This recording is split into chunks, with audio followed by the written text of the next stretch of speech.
करायचं स्मरण. गुरुर्ब्रह्मा गुरुर्विष्णू गुरुर्देहो महेश्वरः श्री सद्गुरु साक्षात परब्रह्म तस्मै श्री सद्गुरुवे नमः. जय जय रघुवीर समर्थ. जय जय रघुवीर समर्थ. श्रीमत श्रीदासबोध दशक 10वा जगज्योती नाम समास 6वा भ्रमनिरूपण नाम श्रीराम समर्थ. उत्पत्ती स्थिती संहार याचा निरूपिला व्यवहार. परमात्मा निर्गुण निराकार जैसा तैसा. जय जय रघुवीर समर्थ.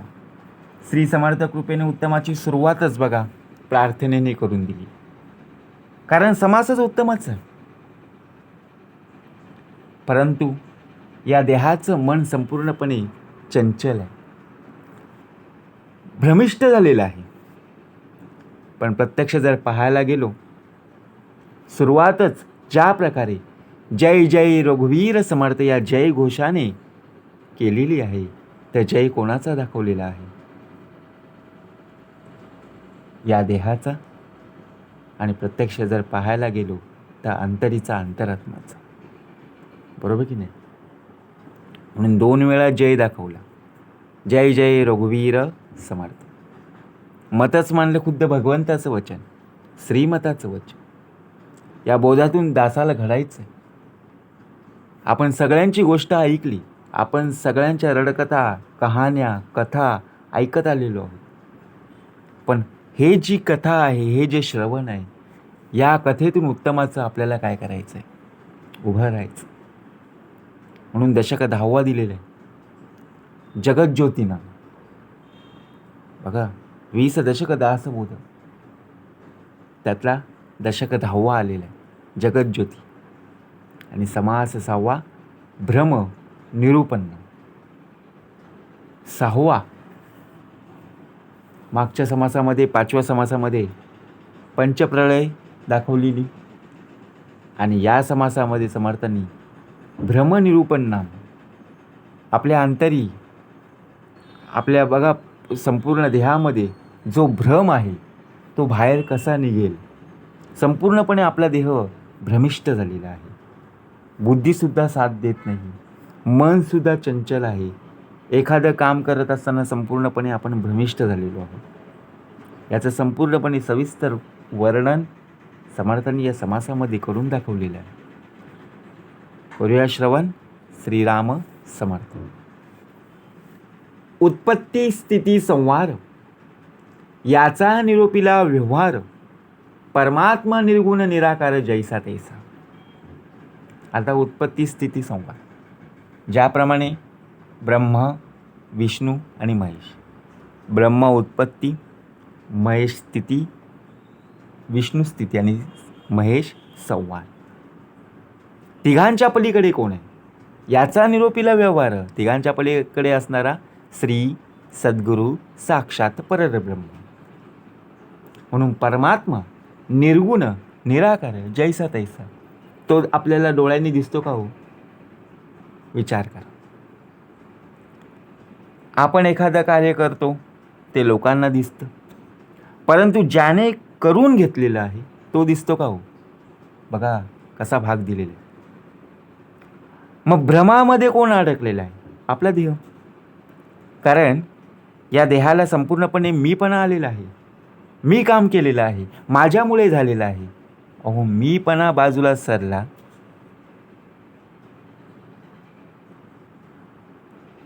आपण मीपणातून, अभिमानातून सर्व गोष्टी करत असतो. मी ऐसे म्हणसी तेने तू कष्टी होसी. श्रीराम करता म्हणसी तेथे यश, कीर्ती आणि प्रताप. भाग दिलेला आहे ना.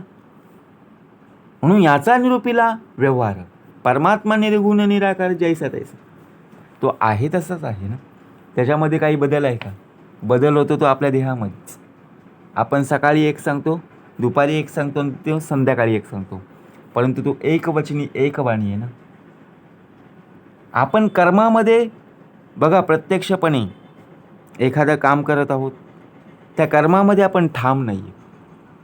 आपण लोकांचं संपूर्णपणे ऐकत आलेलो आहोत, परंतु ज्याप्रमाणे ऐकलं ते अंतरी पेरलं नाही. जी चांगली गोष्ट आहे ती पेरता आली पाहिजे.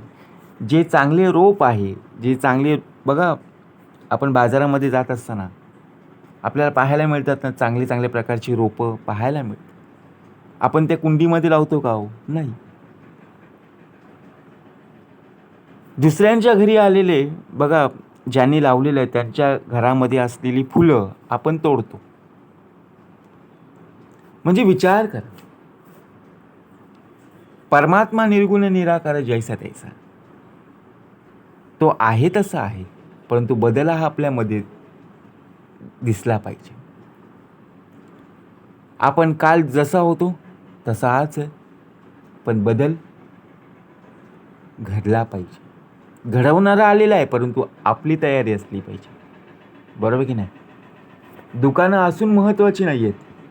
आपल्याला भूक लागलेली आहे तर त्या दुकानापर्यंत आपण पोहोचलो पाहिजे, तरच आपलं पोट भरेल ना.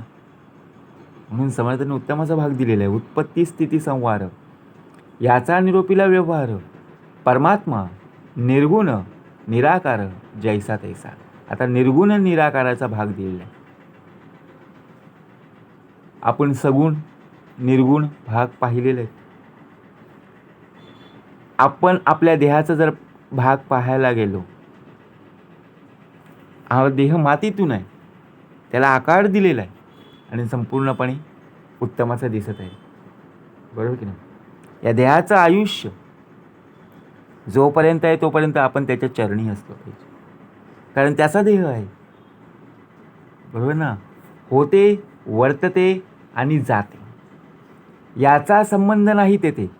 आद्य मध्य अवसान ते संचलितची आहे. म्हणजे काय? विश्वाची चिंता आपण करायची का हो? नाही. विश्व कोणाचं आहे? तर त्याचं आहे. परंतु जर पाहायला गेलो, विश्व जरी त्याचं असलं, मग आपण चिंता का करायची? आपण सुद्धा या विश्वामध्येच राहत आहोत, तरी सुद्धा होते, वर्तते आणि जाते. जी होणारी गोष्ट आहे ती होऊन जाते. मग आपण याचा विचार करतो, अरे हा देवाचाच शरीर आहे, देवाने दिलेला संपूर्णपणे देह आहे, मग माझ्या मागे अशा अडचणी का येऊन ठेपलेल्या आहेत? मग समर्थ म्हणाले, होणार ते होईना का, जाणार ते जाईना का, तुटली मनातील आशंका जन्ममृत्यूची. होते, वर्तते आणि जाते. आलेला प्रसंग, आलेलं संकट, त्या संकटांना बघा सामोरं जाण्यासाठी तुला सामर्थ्य प्राप्त करून दिलेलं आहे. या विश्वामध्ये प्रत्यक्षामध्ये तुझा देह कार्यासाठी उभा केलेला आहे.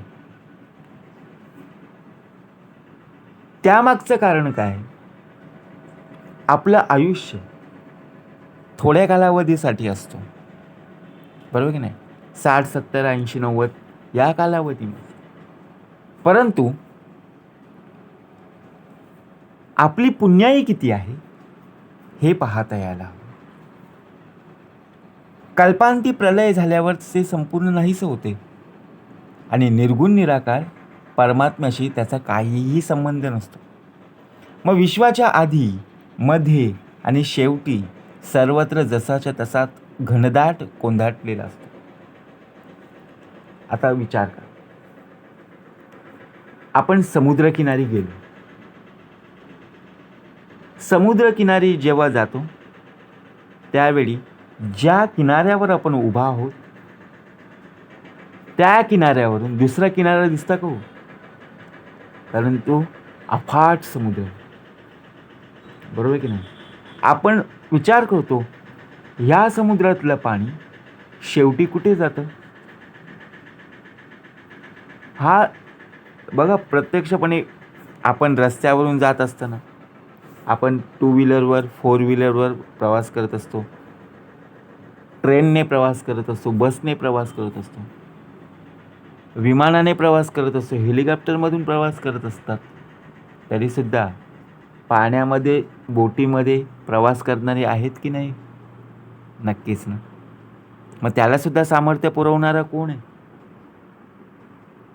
आपण घरातून निघत असताना कुठे जायचं असेल तर आपण निवेदन ठेवतो. जी गोष्ट आपल्याला करायची त्या गोष्टीचं आपण निवेदन ठेवतो आणि ती गोष्ट पूर्ण झाल्यावर निवेदन मांडायचं की नाही? नक्कीच. कारण ज्याने करून घेतलेलं आहे त्याला नमस्कार करताच यायला हवा. म्हणून समर्थ म्हणाले, होते वर्तते आणि जाते याचा संबंध नाही तेथे. जे काय झालंय त्याचा संबंध आपण कोणाशी जोडतो. जर चांगलं झालं तर लोक आपलं उदो उदो करतात, पण वाईट झालं तर लोक आपल्याला वाईट बोलतात की नाही? मग त्याच दृष्टीने आपण विचार केला पाहिजे. आद्य मध्य अवसान ते संचलीचे आहे. म्हणजे काय? विश्वाच्या आधी, विश्वाच्या मध्ये आणि विश्वाच्या नंतर. ज्याप्रमाणे देह या पृथ्वी तलावर येण्याच्या अगोदर, आल्यावर आणि आल्यानंतर कसा भाग दिलेला आहे. ज्याने संपूर्णपणे देहाची निर्मिती केलेली आहे, या पृथ्वी तलावर आणण्याच्या अगोदर सर्व सोयीसुविधा लावून ठेवलेल्या आहे. देह आलेला आहे. या पृथ्वी तलावर देह आला असताना सुद्धा बघा, प्रत्यक्षपणे सर्वत्र आपली चिंता तोच वाहत आहे. आणि पुन्हा ज्यावेळी संपूर्णपणे बघा नंतर सुद्धा सांभाळ करणारा तोच आहे ना. उत्पत्ती, स्थिती आणि संवाद. आपण विचार करतो उद्याचं माझं कसं होईल. आपले कर्म जर उत्तमाचे असतील तर आपल्याला घाबरायचं कारण नाही. कारण परब्रह्म असताची असे, मदेची हा भ्रम भासे, भासे परंतु अवघान असे कालांतरी. परब्रह्म सर्व काळ आहे की नाही? आणि नक्कीच असतं. त्यामध्ये विश्वाचा भ्रम भासू लागतो आणि तो काही काळ भासतो आणि कालांतराने नाशही पावतो. म्हणजे काय? आता आपण एखादं काम करत आहोत, त्या कामामध्ये इतके मग्न असतो, मध्येच आपल्याला कंटाळा येतो.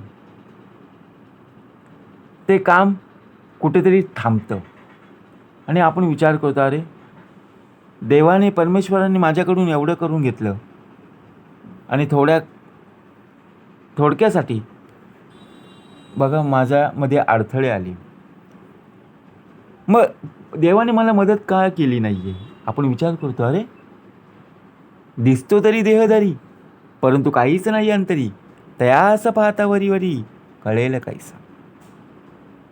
म्हणून भाग दिलेला आहे. परब्रह्म सर्व काळ असतं. प्रत्येकाच्या हृदयामध्ये त्याचं वास्तव्य.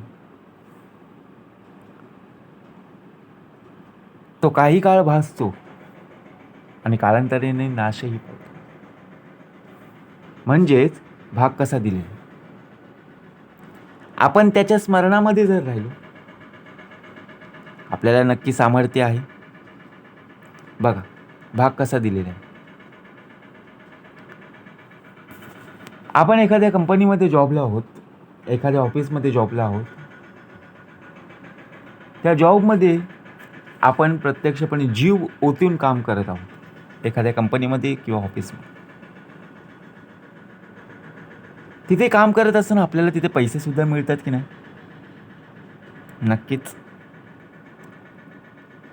पैसे मिळाल्यावर आपल्याला आनंद वाटत असतो.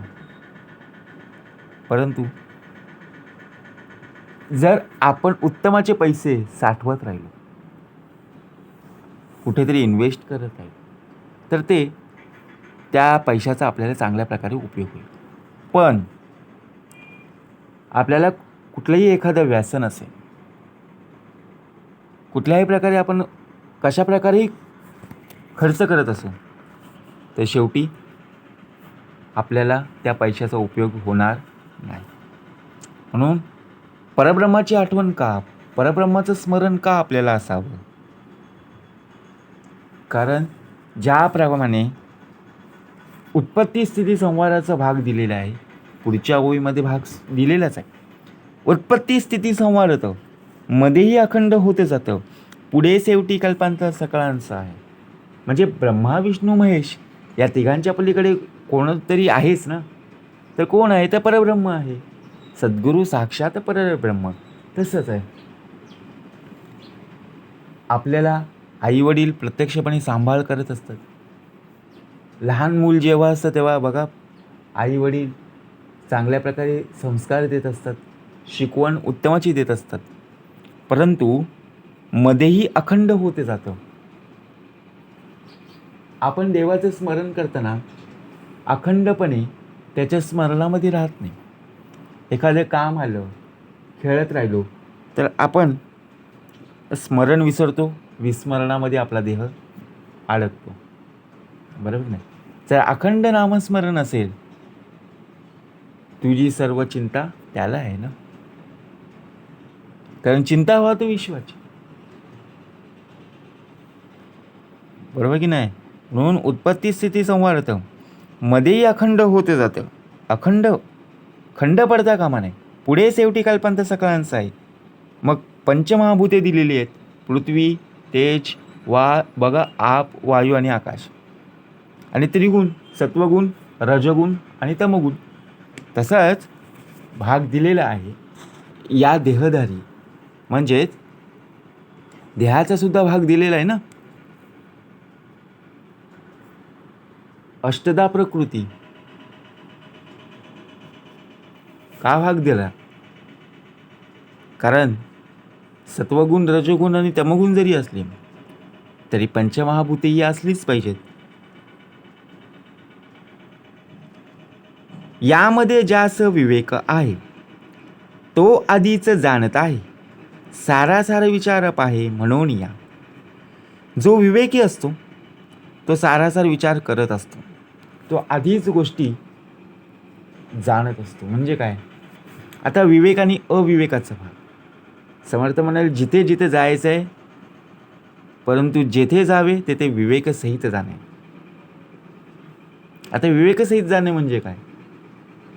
आपण जिथे जायचं आहे तिथे चांगला स्वभाव, कसं बोलायचं,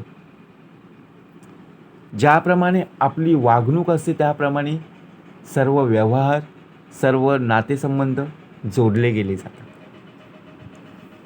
म्हणून भाग दिलेला आहे. यामध्ये जास्त विवेक आहे तो आधीच जाणत आहे.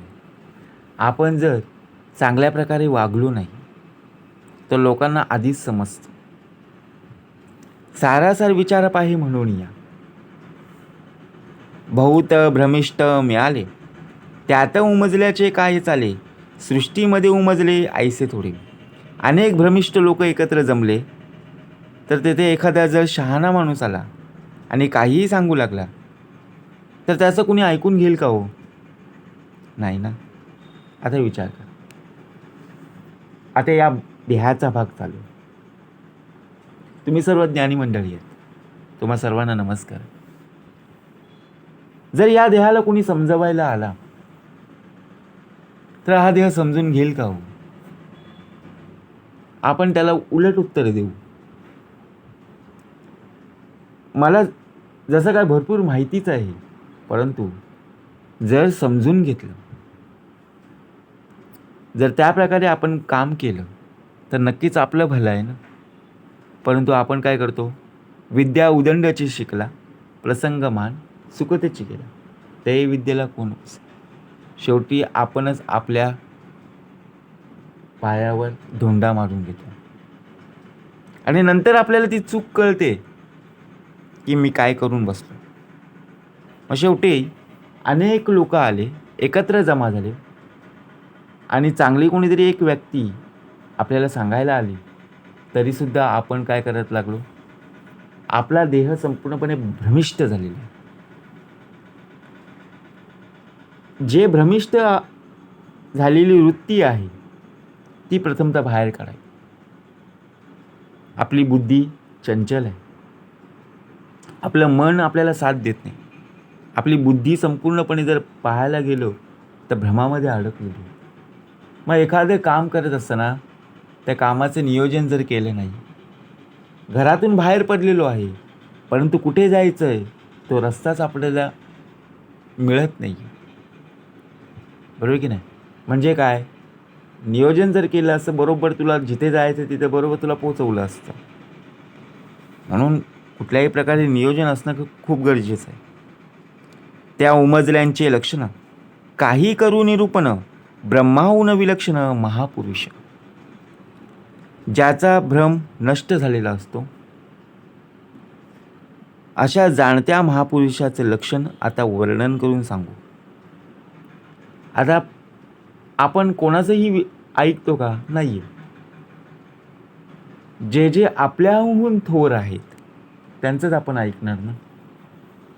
आपल्याला अनेक प्रकारचे लोक सांगायला येतात, परंतु आपल्याला जे पटतं तेच आपण ऐकतो ना. आपल्याला 2 कान दिलेले आहेत देवाने. चांगल्या गोष्टी नक्कीच आपण आपल्या परेमध्ये ठेवल्या पाहिजे, साठवल्या पाहिजे. वाईट गोष्टी या कानातून ऐकणं, या कानातून सोडून देणं, ह्यालाच बघा प्रत्यक्षपणे भाग दिलेला आहे ना. बहुत भ्रमिष्ट मिळाले त्यात उमजल्याचे काय चाले. सृष्टीमध्ये उमजले ऐसे थोडे ना. कुणी ऐकून घेत नाहीये, मग कसं ऐकणार? कारण वाईट गोष्टी सांगायला आलं असतं. चांगल्या गोष्टी आम्ही आमच्या परेमध्ये साठवून ठेवतो, पण वाईट गोष्टी आम्ही ऐकत नाही. त्या उमजल्यांची लक्षणं काही करू निरूपण ब्रह्माहून विलक्षण महापुरुष. मग आता कोणाचं ऐकायचं? बरोबर ना. ब्रह्मा नसेल जयासी मनी ओळखावे तयासी ऐके आता भ्रमासी निरोपी जेला. एखाद्याला भ्रम झालेला नाही आहे, त्याच्या मनावरून ओळखायचं की आता भ्रम म्हणजे काय आणि कसा निघून जाईल. आता आपल्यामध्ये संपूर्णपणे भ्रमिष्ट आपण झालेलो आहोत. तो भ्रमिष्टपणा दूर करण्यासाठी काय करायला लागेल? आपण सारखं विचारामध्ये असतो, कुठल्या ना कुठल्या बघा कारणांमध्ये आपण अडकून पडून राहतो आणि त्याच गोष्टीचा सर्वात जास्त विचार करत असतो. मग भ्रम हा नसेल जयासी मनी ओळखावे त्यासी ऐके आता भ्रमासी निरोपी जेल. समोरची व्यक्ती आपल्याशी बोलत आहे, परंतु आपण कोणत्या भ्रमामध्ये अडकलेलो आहोत हे त्या व्यक्तीला कळत नाही ना.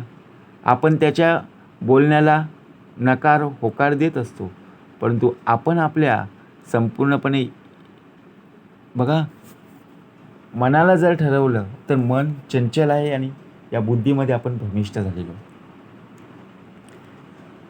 एक परब्रह्म संचले कदापि नाही विकारले या वेगळे भासले ते भ्रमरूप. आता विचार कर, जर एकच परब्रह्म सर्वत्र घनदाट साचलेली असते, त्याच्या ठिकाणी कुठलेही विकार उत्पन्न होत नाही. त्याच्याखेरीज सर्व काही दिसत असते, भासते आणि काल्पनिक दिसत असते. म्हणजे विचार,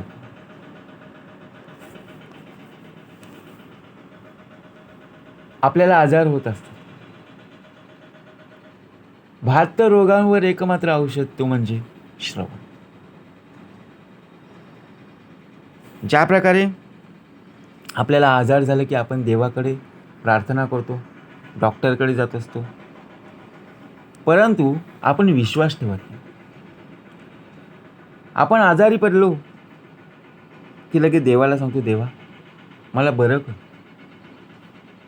पण जिथे जायचं आहे त्या दवाखान्यामध्ये, त्या डॉक्टरकडे, तिथे आपण जात नाही, तिथे उपचार घेत नाही आणि ज्या डॉक्टरांनी सल्ला दिलेला आहे त्यावर आपण विश्वास ठेवत नाही. बरोबर की नाही? तो डॉक्टर बघा प्रत्यक्षपणे कार्य करत आहे, उत्तम प्रकारची सेवा देत आहे, तरीसुद्धा आपण त्यावर विश्वास ठेवत नाही. म्हणून भाग दिलेला आहे. ब्रह्मा नसेल जयासी मनी ओळखावे त्यासी ऐक आता भ्रमासी निरूपी केलं. जयासी बोलिला कल्पांत त्रिगुण आणि पंचभूत हे अवघेची समस्त भ्रमरूप. ज्या ज्या गोष्टी कल्पांताच्या वेळी नाश पावतात ती पंचमहाभूते आणि त्रिगुण हे सर्व भ्रमरूपच आहेत. काय भाग दिलेला आहे? मगाशी भाग झालेला आहे, समर्थांनी दिलेला आहे. 3 गुण दिलेले आहेत, सत्वगुण, रजोगुण आणि तमोगुण. आपला देह कशामध्ये असला पाहिजे? कोणत्या गुणांमध्ये असला पाहिजे? जर चांगले गुण असतील तर नक्कीच सत्वगुण. तामसी वृत्तीचा असेल, क्रोध असेल, मत्सर असेल, राग असेल तर नक्कीच तमोगुण. आणि रजोगुणाचा भाग दिला तो म्हणजे लोभी, हाव, ज्याला प्रत्यक्षपणे रजोगुण म्हणतात. मी तू हा भ्रम, उपासना ही भ्रम, ईश्वर भाव हाही भ्रम निश्चय. मी तू हा भ्रम एवढंच नव्हे, तो उपासना आणि ईश्वर भाव हेही निश्चितपणे भ्रमच आहे. आपण विश्वास कोणावर ठेवला? मीपणा. परंतु मीपणाने कुठलीही गोष्ट होत नाही. केल्याने होत आहे रे, आधी केल्याची पाहिजे. परंतु आपण विश्वासाने सर्व गमावून बसलो. कोणत्या गोष्टीवर आपण विश्वास टाकला ती गोष्ट आपण साहजिकच लक्षात घेत नाही. उपासना बघा, ज्या प्रकारे उपासना आपण करत असतो त्या उपासनेवर आपण विश्वास ठेवत. 7 प्रकारची उपासना आपल्या या देहाकडून झालीच पाहिजे. उपासना या शब्दाचा अर्थ आणि जर उलट शब्द केला उपासना तर ना स पा उ, बरोबर की नाही? उपासना जर असेल तर आपल्या कोणीही वाईट करणार नाही. सर्वात महत्त्वाचं, आपल्याला कोणी फसवणार नाही. कारण ज्याचे हृदय श्री सद्गुरु स्मरण, त्यासी कैचे भय दारुण, काळ मृत्यू न बाधे जाणं, अपमृत्यू काय काय. विश्वाची चिंता वाहतोय आणि आपला देह प्रत्यक्षपणे देवाचं कार्य करत आहे. मग ईश्वर भाव हे निश्चितपणे भ्रमच आहे असं दिलेलं आहे. का दिलेलं आहे? कारण ज्या लोकांचा विश्वास नसतो, काही लोक म्हणणारे सुद्धा आहेत की जगात देव नाही आहे, मग एवढी निर्मिती केली कोणी? तुला चालवणारा आहे तरी कोण? कुठे आहे? हे ओळखता आलं पाहिजे. त्याला विचारायचं, जगात देव नाही आहे ना, मग तुला चालवतो कोण? प्रत्यक्षपणे दिसतो तरी देहधारी, परंतु काहीच नाही अंतरी, त्याच पातावरी वरी कळेल काहीसा. श्लोक. भ्रमेनाह भ्रमेणत्व, भ्रमेण उपासका जना, भ्रमणेश्वर भावत्व, भ्रममूलमिंद जगत. भ्रमाने मी जरी बघा प्रत्यक्षपणे दिसत असलो तरी भ्रम आहे असं वाटतं की नाही. म्हणून लोक ईश्वरभाव आणि उपासना, लोक देवाची प्रार्थना करत असतात, परंतु आपण काय म्हणत असतो, अरे मी देवाचं एवढं करतो तरी मला देव पावत नाही. ज्या प्रकारे आपला विश्वास, त्याच प्रकारे जयाचा भावार्थ जैसा. मनी नाही भाव देवा मला पाव, असं होईल का? नाही. भाव असला पाहिजे, नक्कीच देव दिसेल. या कारणे दृष्टी भासत, कारण चमत्कारिक भाषण आहे ना. जो भाग दिलेला आहे तो साक्षात्कारी. म्हणून पुढच्या ओवीच्या अगोदर समर्थांनी दिलेल्या, या कारणे सृष्टी भासत परंतु भ्रमाची हा समस्त.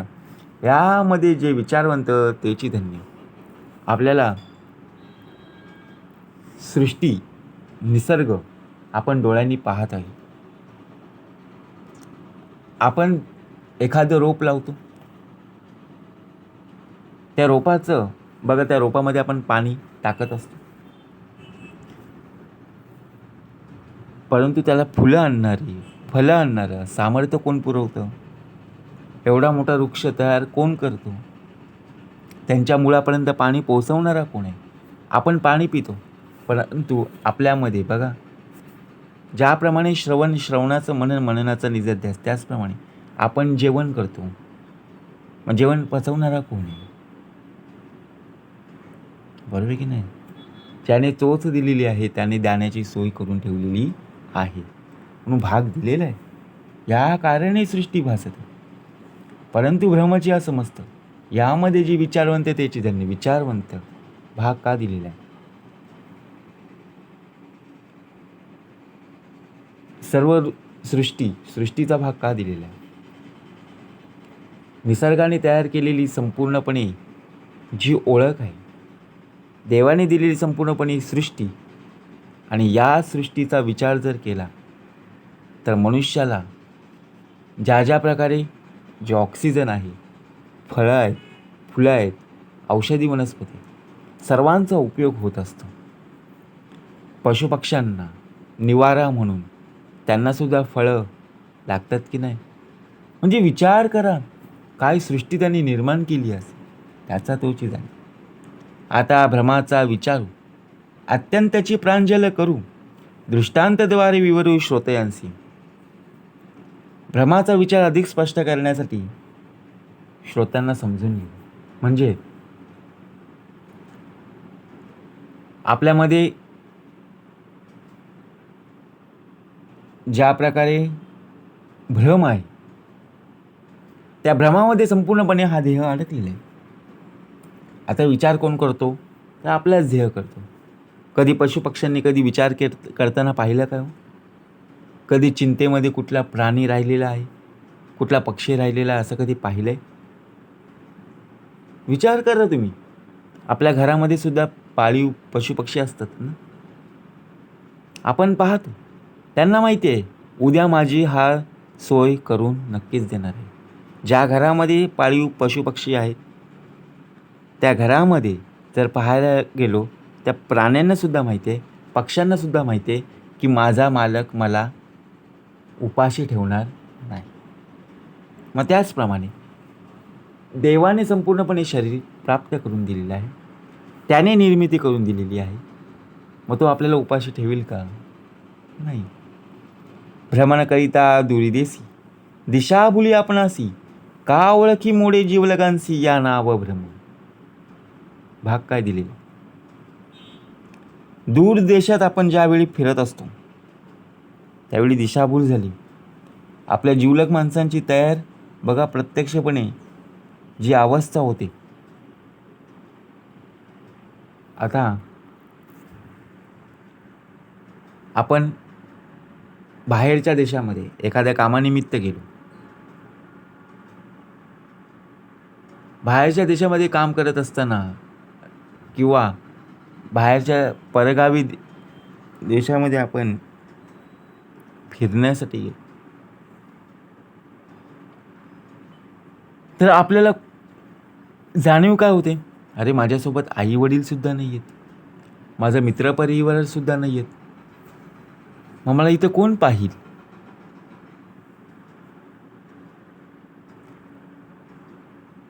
का सांगितला भाग? ज्याने संपूर्णपणे हा देह घडवलेला आहे त्याला चिंता आहे. आपण बाहेर जरी असलो, परगावीमध्ये असलो, बाहेरच्या देशात असलो, तरीसुद्धा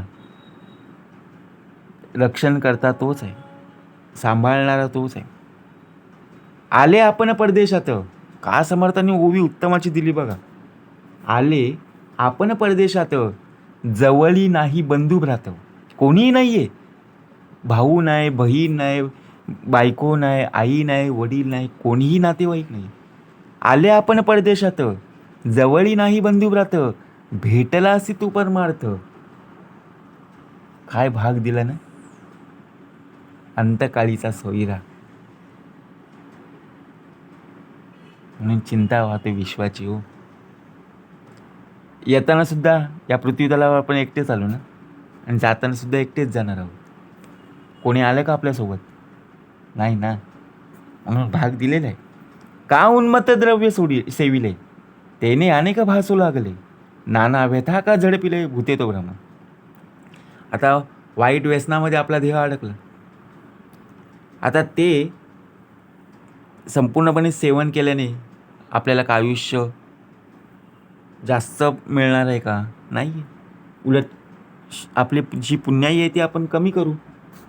आणि त्या मादक द्रव्य सेवन केल्याने शेवटी आपण आपलाच नाश करून घेऊ. तिथे लिहिलेलं आहे, ज्या दुकानातून आपण ते मादक द्रव्य पदार्थ आणत असतो त्यावर लिहिलेलं आहे की कशामुळे काय होतं, कशामुळे कॅन्सर होतं, कर्करोग होतं, काय खाल्ल्याने खोकला होतं, बघा दिलेलं आहे. संपूर्णपणे कुटुंब उद्ध्वस्त झालेली आहे. परंतु हा भाग आपल्याकडे कसा लक्षात येईल याचं संपूर्णपणे समर्थांनी वर्णन करून दिलेलं आहे ना. का उन्मत्त द्रव्य सेविले, तेने अनेक भासू लागले, नाना व्यथा का झडपिले भूते तो भ्रम. मग व्यथा कोणाला आहेत? नाव कोणाचं खराब होतं? ज्याने संपूर्णपणे देह प्राप्त करून दिलेला आहे त्या देवाचं नाव खराब होतंय. बरोबर की नाही? आपण वाईट व्यसन करत आहोत तर आपल्यामुळे आपल्या घरच्यांचं नाव खराब होतोय. म्हणजे विचार करायला जर गेलो तर दशावतारी वाटती नारी, काटे मांडली बाजी घरी, उगाच संधी अंतरी आनाव भ्रम. दशावतारातील नाटकातील स्त्रिया खरे स्त्रिया आहेत का? तर नाही आहेत. त्यांनी ते पात्र साकारलेलं आहे. आपल्याला ते खरं वाटतं. आपण एखादा चित्रपट पाहतो, एखादं नाटक पाहतो आणि त्याच्यामध्ये मीच आहे आणि माझी संपूर्णपणे स्टोरी आहे असं आपण त्या प्रत्येक गोष्टीची कल्पना करत असतो. परंतु ते पात्र जे लोक सादर करत आहेत ते आपल्याला खरं वाटतात ना.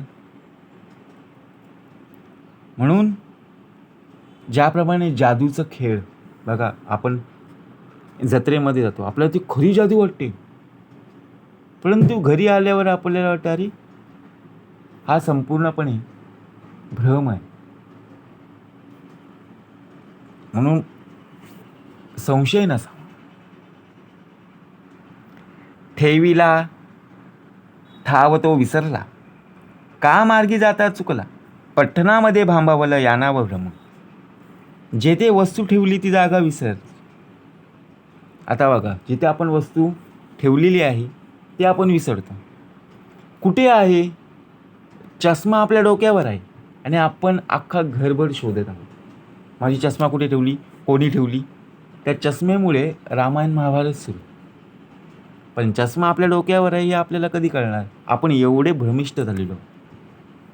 मग भ्रम निघेल केव्हा? ठेवीला ठाव तो विसरला कोण? तर आपलाच देह.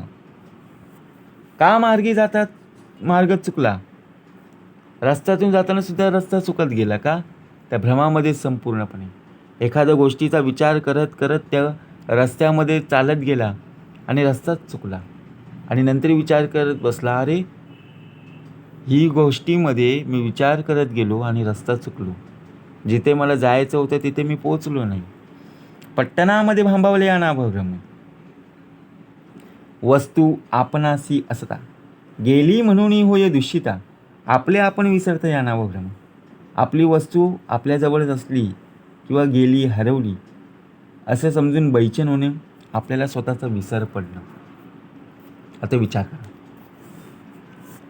आपली एखादी वस्तू एखाद्या वेळी चोरीला जाते किंवा हरवते, आपण त्या गोष्टीचा विचार करत बसतो. गेली वस्तू, आपण त्या गोष्टीसाठी नवीन प्रयत्न करणं गरजेचं आहे. बरोबर की नाही? आपण त्या गोष्टीसाठी जर आपण रडत बसलो तर ती गोष्ट आपल्याला मिळणार आहे का? हो, नाही आहे ना. जे आपल्या आयुष्यामध्ये जर पाहायला गेलो ती शिल्लकच नव्हती, ती नशिबातच नव्हती, तर ती मिळेल का? हो, नाही मिळणार. म्हणून भाग दिलेला आहे. वस्तू आपणापाशी असतात, गेली म्हणून ये दूषिता, आपले आपण विसरता या नाव भ्रम. काही पदार्थ विसरून गेला, काजे शिकला ते विसरला, स्वप्न दुःखे घाबिरा झाला, या नाव भ्रम. कुठे गेले असता तेथे एखादी वस्तू विसरून येणे आणि पूर्वी शिकलेल्याचा विसर पडणे आणि दुःखाने जीव घाबरावणे. म्हणजे काय, जिथे आपण जातो तिथे आपण विसरून येतो. आईने आपल्याला लिस्ट दिलेली आहे, ही वस्तू आपल्याला आणायची, परंतु ती लिस्ट दुकानवाल्याला दिली, परंतु दुकानदाराने सामान सर्व भरून दिलेलं आहे, नमस्कार आहे, परंतु आपला देह एवढा भ्रमामध्ये आहे, तिथून माघारी आलेला आहे. लिस्ट दिलेली आहे, चिठ्ठी दिलेली आहे, परंतु सामान आणायचंच विसरले आहे. म्हणजे विचार करा. दृष्टीने अथवा अपशकुन मिथ्या वार्तेने भंगे मन, वचके पदार्थ देखून या नाव भ्रम. काय सांगितले? दृष्टीने अपशकुन, खोटी अफवा, यामुळे मन अस्वस्थ होतं. एखादा अनोळखी पदार्थ पाहून एकदम आपण दचकतो. रुष्ट काष्ट देखिले मनात वाटे भूत आले, काहीच नसता हडबडिले, या नाव भ्रम. एखादं झाड किंवा लाकूड अंधुक प्रकाशात नीट दिसलं नाही तर मनामध्ये काय येतं? भीती उत्पन्न होते. भ्रमामध्ये आपल्याला ते भूत दिसतं. काच देखून उदकांत पडे, का सभा देखून दर्पणी पवाडे, द्वार चुकोन भलतीकडे, या नाव भ्रम. काच समजून पाण्यात पडणं, आरशात प्रतिबिंबित झालेली सभा खरी वाटणं आणि एकीकडे दार असता बघा प्रत्यक्षपणे आपल्याला अनेक प्रकारचे भास निर्माण होत असतात. एक असता एक वाटे, एक सांगता एक निवटे, एक दिसता एक उठे, या नाव भ्रम. एक असता दुसरंच काहीतरी वाटतं, एक सांगितलं तर आपण दुसरंच आणतो, बरोबर की नाही? म्हणून आता जे जे देय येते ते ते पुढे पाविजेते, मेले माणूस भोजना येते, या नाव भ्रम. आता आपण जे जे दान केलेले आहेत ते आपल्याला पुढे मिळणारच आहेत, परंतु मेलेला माणूस भोजनाला येतो असं वाटणं, या नाव भ्रमच, बरोबर की नाही? ये जन्मीचे पुढील जन्मी, काही एक पावेन मी, प्रीती गुंतली मनुष्याच्या नामी, या नाव भ्रम. या जन्मातील काही आपल्याला पुढील जन्मी मिळेल असे वाटणे आणि मनुष्याच्या नामाबद्दल प्रेम उत्पन्न होणे.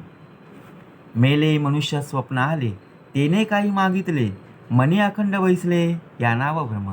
आता मेलेला माणूस आपल्या स्वप्नामध्ये आला, आपण दचकतो, अरे हा मनुष्य माझ्या स्वप्नात आला, त्याने माझ्याकडून काहीतरी मागितलं, आणि सकाळी उठलो आणि नंतर ती गोष्ट आपण विसरूनच गेलो, या नाव भ्रम.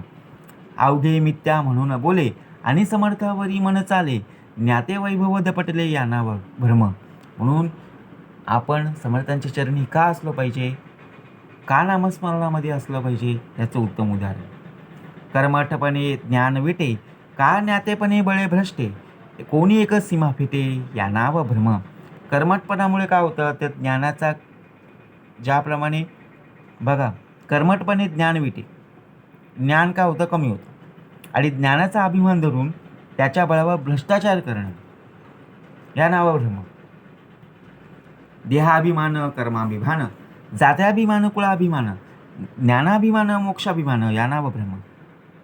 हे काय आहेत? संपूर्णपणे भ्रमच आहे. कैसा न्याय तो न कळे, केला अन्याय तो नारळे, उगाचा अभिमान खबळे, या नाव भ्रम. न्याय म्हणजे जे कळत नाही, एखाद्यावर अन्याय केला तर लक्षात येत नाही, या नाव भ्रम. मागीला काही आठवेना, पुढील विचार सुचेना, अखंड आरूढ अनुमाना, या नाव भ्रम. आपल्याला कोणी विचारलं तर आपल्याला मागचं काय आठवत नाही आणि आपण पुढे काय बोलणार हेच सुचत नाही. म्हणजे काय? पुढचा पाठ मागचं सपाट. प्रचितीविना औषध घेणे, प्रचित नसता पथ्य करणे, प्रचितीविना ज्ञान सांगणे, या नाव भ्रम. आता आपण एखाद्या दवाखान्यामध्ये गेलो, डॉक्टरांनी बघा विचार करून आपल्याला जी औषधे दिलेली आहे त्या गोष्टींचं, त्या औषधांचं तर पथ्य पाळलं नाही, जे सांगितलेलं आहे त्यांचा सल्ला आपण ऐकला नाही, मग शेवटी काय आहे? भ्रमच ना. फलश्रुतीवनी प्रयोग, ज्ञानेविना नुसता योग, उगाच शरीर भोगीचे भोग या नाव भ्रम. फलश्रुती काय सांगितलेली आहे? समर्थ म्हणाले, आईसी याची फलश्रुती श्रवणे चुके अधोगती मनास विश्रांती आणि समाधी. ब्रह्मा लिहितो अदृष्टी आणि वाचून जाते सती अशा प्रकारच्या गोष्टी या नाव भ्रम. आपल्या नशिबात जेवढं काही लिहून ठेवलेलं आहे तेवढंच मिळणार आहे, कितीही काही केलं तरी या नाव भ्रम. उदंड भ्रम विसरला अज्ञानजनी पैसावला अल्पसंख्येत बोलीला कळावा या कारणे. म्हणून कुठलीही गोष्ट समजायला वेळ लागते, परंतु एकदा की समजली मग त्या गोष्टीचा सराव केला की त्याचं फळ नक्कीच मिळतं. भ्रमरूप विश्व स्वभावे तेथे काय म्हणून सांगावे निर्गुण ब्रह्म वेगळे अगवे भ्रमरूप. म्हणून स्वाभाविकपणे आपलं वर्णन, ज्याप्रमाणे आपला स्वभाव आहे त्याचं वर्णन या नाव भ्रम. ज्ञात्यास नाही संसार ऐसे बोलती अपार गतज्ञात्याचे चमत्कार या नाव भ्रम. आता बघा, मनुष्याला संसार आहे, बरोबर की नाही? संसार म्हणजे सवेची स्वार नाही मरणाचं उदार मापी लागले शरीर घडी ने घडी. संसार नक्कीच करायचा. प्रपंच साधून परमार्थ करावा. प्रपंच करशील तर नक्की तुला जेवायला भेटेल, परमार्थ करशील तर नक्की तुला भक्ती, ज्ञान, वैराग्य याचा मार्ग मिळेल. दोन्ही जरी केलं तरी उत्तमच आहे, बरोबर की नाही? येथे आशंका उठली ज्ञात्याची समाधी पूजली तेथे काही प्रचिता आली किंवा नाही. आता आशंका काय झाली, मग कोणता आपण मार्ग निवडायचा, प्रपंचाचा का परमार्थाचा? नक्की भाग दिलेला आहे. परमार्थामध्ये जर उत्तमाचा असेल तर प्रपंच उत्तमाचा होईल, आणि प्रपंचामध्ये जर उत्तमाचा असेल तर नक्कीच परमार्थ उत्तमाचा असेल, बरोबर की नाही? संसार उत्तमाचा चालायचा असेल तर दोन्ही चाकं उत्तमाची पाहिजेत ना. एक चाक उत्तमाचा असून फायदा नाही आहे. तैसेची अवतारी संपले त्यांचेही सामर्थ्य उदंड झाले तरी ते काय गुंतले वासना धरून. तैसेचे अवतारी संपले म्हणजे काय? अनेक अवतारी सत्पुरुषांनी देहत्याग केला आणि सामर्थ्याचा उदंड अनुभव केव्हा आपल्याला प्राप्त होतो? ज्यावेळी आपण देवाच्या चरणी असतो, देवाच्या नामस्मरणामध्ये आपला ज्यावेळी देह असतो त्यावेळी आपल्याला प्रत्येक गोष्टीचं सामर्थ्य प्राप्त होत असतं. म्हणून भाग दिलेला आहे, हो की नाही? तैसेचे अवतारी संपले त्यांचेही सामर्थ्य उदंड झाले तरी हे काय गुंतले वासना धरुनी. आयसी आशंका उद्भवली समर्थ पाहिजे निरसली इतुकीने समाप्त झाली कथा भ्रमाची. समाप्त झालेली आहे, भ्रमाची कथा संपूर्णपणे समाप्त झालेली आहे. म्हणजे ज्या भ्रमामध्ये आपला देह अडकलेला होता त्या देहाला संपूर्णपणे भ्रम बाहेर काढून आपल्याला ज्या कानाने ऐकायचं त्या कानाने पूर्णपणे श्रवण, मनन आणि मननाचा निसर्ध्यास करायचा. आपली भूमिका काय? नळी फुंकली सोनारे इकडून तिकडून गेलेले. म्हणून समर्थ म्हणाले ऐसे आशंका उद्भवली समर्थ पाहिजे निरसली इतुकीने ही समाप्त झाली कथा भ्रमाची. इति श्रीदास बोधे गुरुशिष्य संवादे भ्रमनिरूपन्ना समास 6वा. जय जय रघुवीर समर्थ.